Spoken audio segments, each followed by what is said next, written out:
Hello YouTube. Today is Sunday, November 3rd. I am doing a 30 and 30 project using the 30-day trans challenge that I found linked on DeviantArt by The Miserable Muse. I'm pretty sure I was directed there from Paige Abendroth.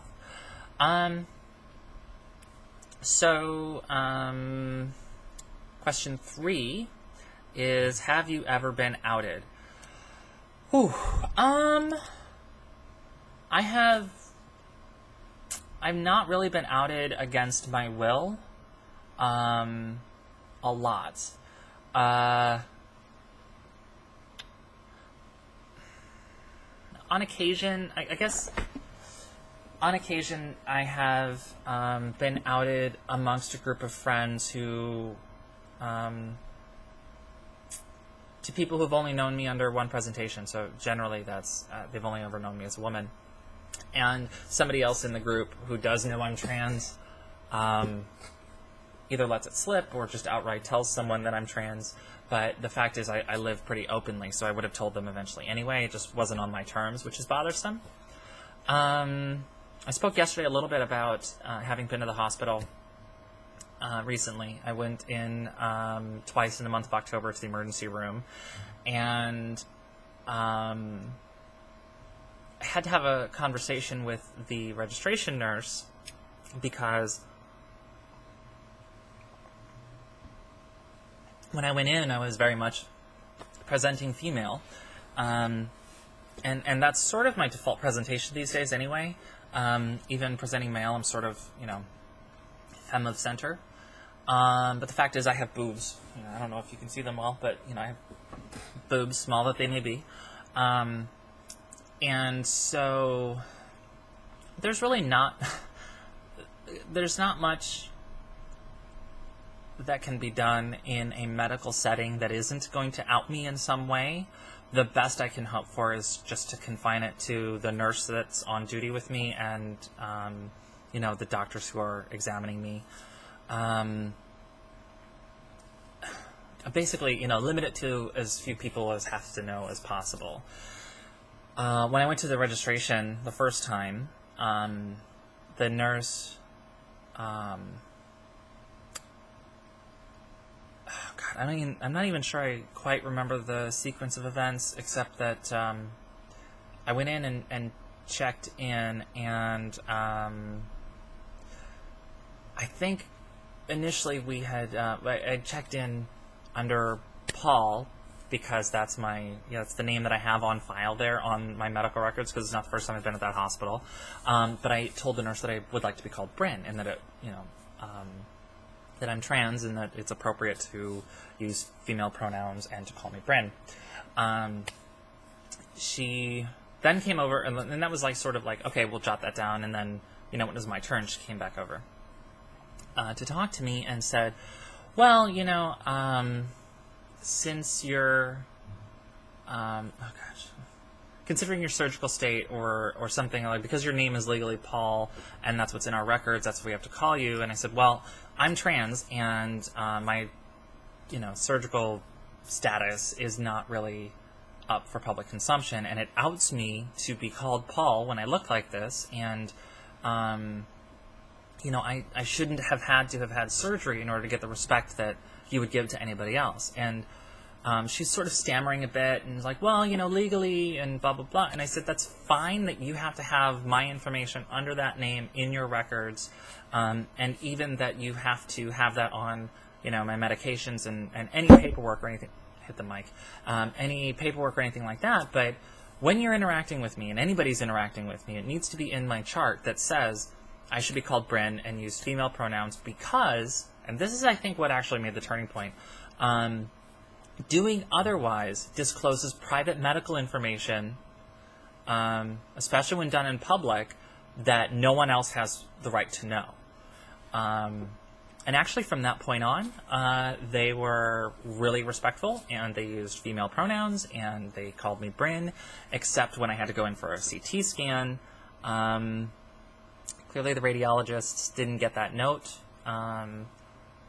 but the transpo guy did, which was really great. The first time I went, the transportation guy that came and picked me up and took me to radiology for the CT, brought me in, and the radiologist looked at my wrist and said, "Paul," and he goes, I just said yes. And the transpo guy said, "Yes, but you prefer Brin, right?" And I said, "Yeah, absolutely." And it was really sweet. So, you know, that was the most I've had to deal with outing. I prefer that my trans status isn't known, you know, especially right off the bat, but I also don't hold any illusions, and I feel like if anyone's spending a significant amount of time with me, they're going to know that I'm not, you know, cis anyway. I don't know. I don't have that much faith in my presentation that I would be stealth, you know, for too terribly long. Quick story though. Actually, I went camping with a friend out to his family's farm. That he has a little campsite carved out of the one back corner of it, and there's a family that lives nearby in a farmhouse, and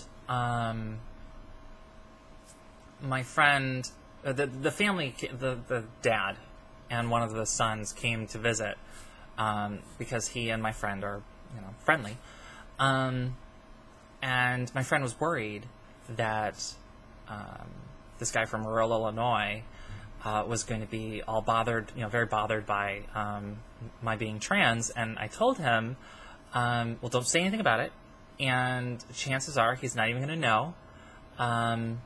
Oh, he said, you know, he's going to be polite, but, you know, he may actually have a problem, blah, blah, blah. And I said, well, first of all, that's his problem. Second of all, don't say anything, because there's a pretty good chance that, you know, he may not know.